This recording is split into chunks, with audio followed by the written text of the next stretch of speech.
Hey, what's going on, Cancers? Butch Sherrill here. I am going to do your 1 week read. It is a general read, so it may not resonate with everyone. It is for your sun, moon, rising, and your Venus. For all you cross watchers, roles can be reversed. Always feel free to comment down below. I am going to be using the Wild Reflections Tarot. And tonight is the last night before I do my draw tomorrow for my giveaway. If you haven't checked that out, check it out. It's on the community page. I think it's the last post I put. With all that being said, let's get it.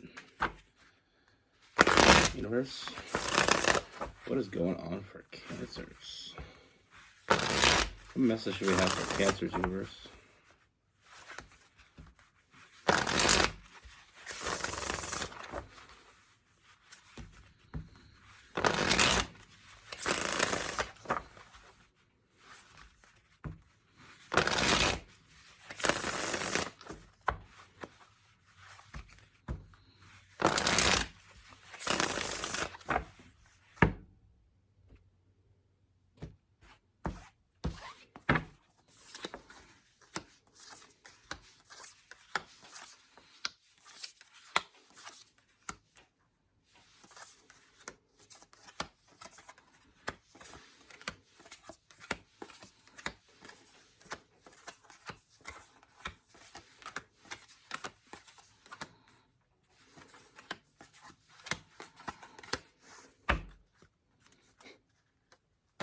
I already see where this is going. All right, I already see where this is going, Cancers. But we're gonna do it. We're gonna take it piece by piece. First thing I see is I feel like there is someone new, whether or not it's someone you just met or someone you are going to meet. But I feel like there's definitely a new energy here, and I feel like with this connection, it starts off a bit impulsive. I feel like there's definitely a physical energy about this. I definitely feel.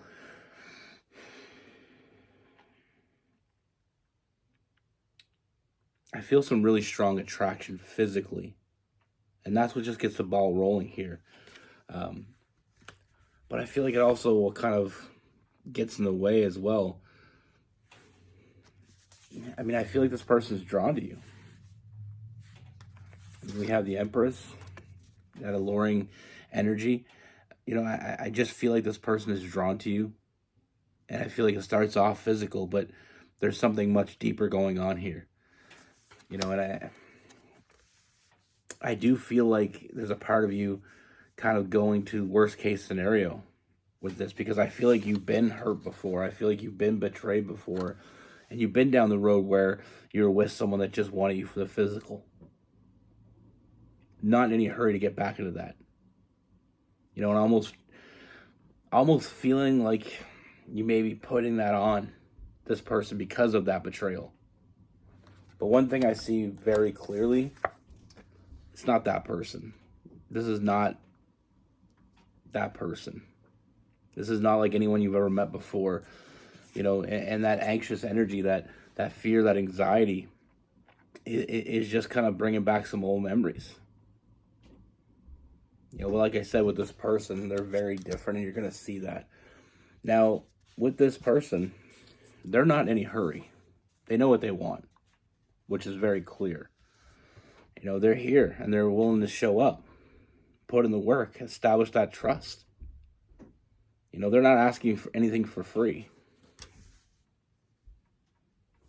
They're not looking for a handout. They're not looking for you to just to trust them. They want to establish that trust, because this person, they show up and they give to this connection. That's what sets them apart. And as they do that, you'll start seeing them a little bit differently. And as we proceed, more and more differently, you start seeing this person for who they really are, and that they're not the same as anyone you've met before. Because like I said, this person's here to put in the work. They're here to give to it with the Six of Pentacles. They're here to put in the work with that Eight of Pentacles. You start seeing this person for who they really are. You start seeing them a different perspective here. And like I said, I get this image, like this image in my head, and this feeling that you're just overthinking this. And you may even know you're overthinking it. But like I said, I've talked about this before. Sometimes when somebody screws us over in the past, we kind of hold on to that. And it's not that we want to hold future people accountable for something that somebody else has done to us. Sometimes it's even, for some people, it's in the subconscious. But we can't allow people that hurt us to, have that kind of power in our life, because it kind of dictates, and it kind of allows them to keep controlling us without even being in the picture. If someone cheats on you, you can't expect that everybody moving forward anytime is going to cheat on you, because that person that cheated on you is just getting, they're just in your head. We can't assume that everybody's going to make the same mistake as past people. And it's not to say they won't. I'm just saying we can't just automatically assume they're going to make that mistake, because, we could be ruining something great. And that's what I feel like. I feel like there's a really great connection that you're going to have with this person. And I don't feel like they deserve that. And you don't deserve that. I don't feel like this person's hiding anything. I mean, I feel like they're very upfront. They're very honest. They're very direct. And if so, if not, maybe a little bit over blunt. They're really to the point. I feel like this person has nothing to hide. Like I said, this person thinks about you and only you. This person is looking to move forward. They're looking to put into this connection. And they're looking to get out what they're putting in. And that's such great, ideal, is to come into a relationship giving everything you have, rather than some people come into a relationship, give nothing, expect everything. This person's giving everything. Like I said, they just want to be near you, whether that to be friends first, get to know each other, establish that trust. Like I said, it is new, so it is something that needs to be taken into account. Even though there's that physical energy, I don't feel like this person's really pushing that. They're just taking their time. They see this as more than just a physical thing. Like I said, this person is taking their time. They're doing it right. They don't want to make any mistakes. They don't want to have any regrets with that Five of Swords.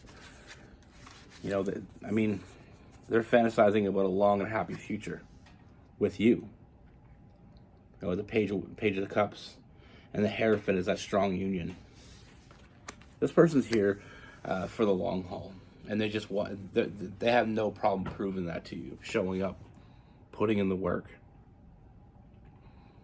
I do feel like they might even move too slow, but they're still here. You know what I mean? This is definitely something we need to really look at. I see that there's a lot of potential here. I see a lot of potential for great things. We have the Ace of Cups and the Ten of Cups, that new love and that family card. I feel like there is a connection between the two of you that only gets stronger over time. But like I said, we can't hold this person accountable for whatever this past people do, because we'll always be in this self-imposed prison. Like I said, with the Hangman, seeing things in a different perspective. This person is nurturing the shit out of this. They're showing up. They're here for you. They want to be with you, and they're kind of taking it at your convenience, at your pace. And maybe, like I said, the only thing I'm seeing that maybe of some concern is I feel like there's points where this person may even move too slow, because they're just trying to keep with the flow. It's like they're not trying to scare you away. They're not trying to be over, they're not trying to be too much. And there might be moments when this person feels like they got to give you some space, so you might not even see this person. And that's not because they don't want to be next to you. It's because they're just giving you your space. A lot of times when we're in a new relationship, the boundaries aren't set. Are we going to spend time together a lot, a little bit? And sometimes when we don't talk about that, that can get very confusing. Your person can be sitting home wanting to spend time with you at that very moment, but they don't want to say anything because they don't want to seem like they're coming on too strong, or they don't want to seem too needy. You know, so you're both just sitting alone wanting each other, and, and nobody's picking up the phone. But as for, I mean, like I said, with the Seven of Swords in reverse, that's such a great sign. This person's not playing any games. I mean, they're not here for a one night stand, and they're going to prove that over and over again. They're here for a one life stand. You know, they're in it. And they'll continue to show up the way you need them to show up. I mean, there's a very loving energy, a very welcoming energy with this person. But like I said, there's also a very direct energy with this person. Like there's no time for bullshit. They're not trying to mess this up. And like I said, if they have to be your friend first, that's the way they're going to go about it. Because, you know, like I said, they're not coming in expecting anything. They're not coming in expecting you to just throw your hands up and accept everything they're saying to you and you know, just jump in the sack. You know, move in. You know, I mean, they're kind of giving you control here. They're kind of letting it flow. It's a very calm energy too with this person as well. Like I said, there's a lot of underlining intensity. You know, there's a lot of physical energy between the two of you, but that's not going to be what this is based on. Not if they have anything to say about it. Like I said, they're here to establish trust with you. They're here to, you know, gain your trust. Some people have this notion that they should just get trust from day one, which I'm not a big fan of that. I feel like you should earn trust with each other. I mean, I feel like you're supposed to be giving a like kind of like a baseline. I mean, I don't feel like you should be below or behind the eight ball when you start a relationship, but I don't feel like you should be too far ahead either. You know, sometimes people trust everybody. I don't feel like that's a good approach. And then there's people that don't trust anybody, and I don't know if that's a good approach. I feel like somewhere in the middle is kind of the sweet spot. Like I said, I do get the sense that in the beginning of this, you know, there is that draw to this person that you have, but there's also that fear that kind of creeps in and says, okay, listen, you know, we're not in a hurry to get screwed over again. I'm not looking for my next ex. With this person, we have Gemini, Aquarius, and Libra. We have Taurus,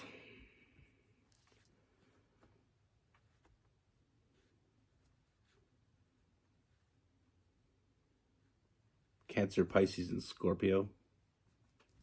Some Sagittarius as well.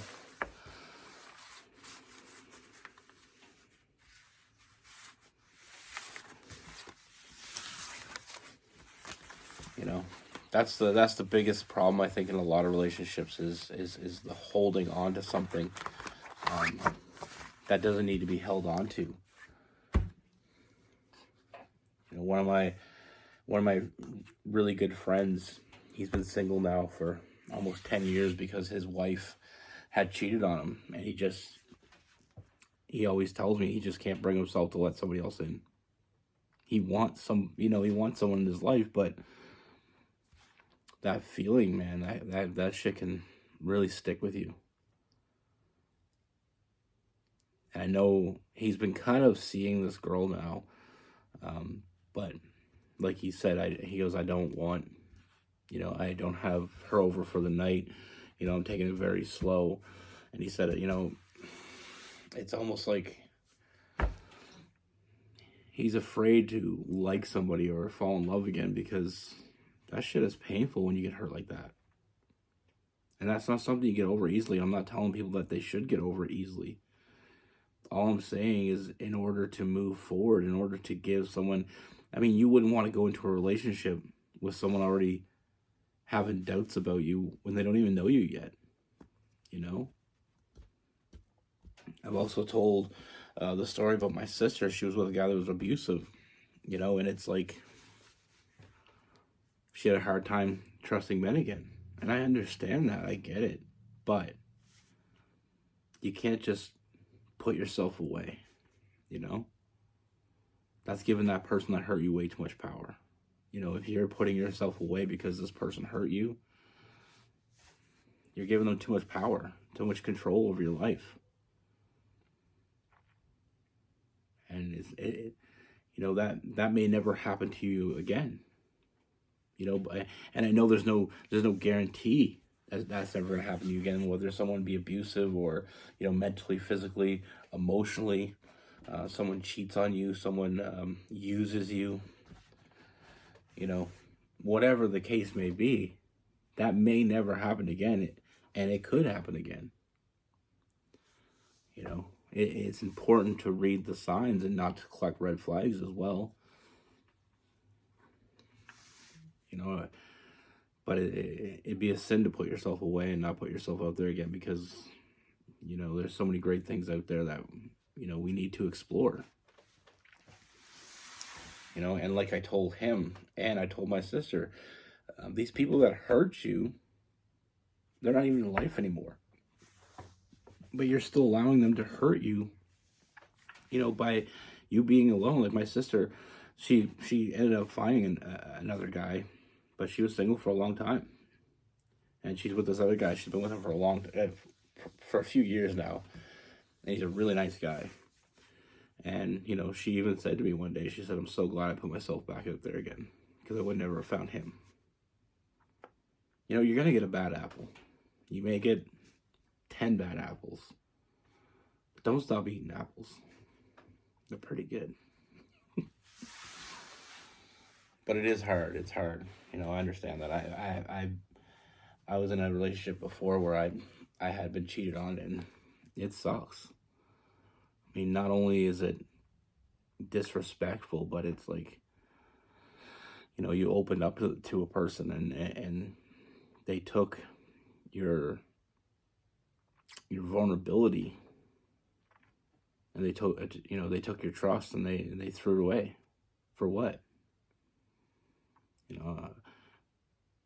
Not that I'm a great person, but I've never cheated on anyone because I'm very empathetic.